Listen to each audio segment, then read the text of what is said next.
بسم اللہ الرحمن الرحیم۔ السلام علیکم۔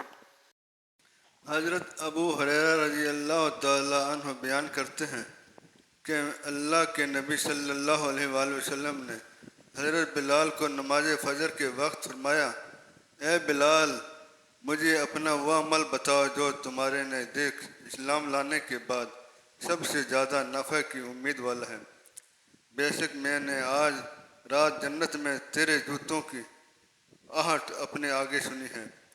تو انہوں نے عرض کی، اے اللہ کے رسول صلی اللہ علیہ وآلہ وسلم، میرے نزدیک میں نے اسلام لانے کے بعد اس سے زیادہ نفع اور اجر و ثواب کی امید والا کوئی عمل نہیں کیا کہ میں نے رات یا دن کی جس گھڑی میں بھی مکمل وضو کیا تو میں نے اس وضو کے ساتھ اپنے رب کی رضا کے لیے نفل نماز پڑھی جتنی اس نے میرے مقدر میں پڑھنی لکھی تھی۔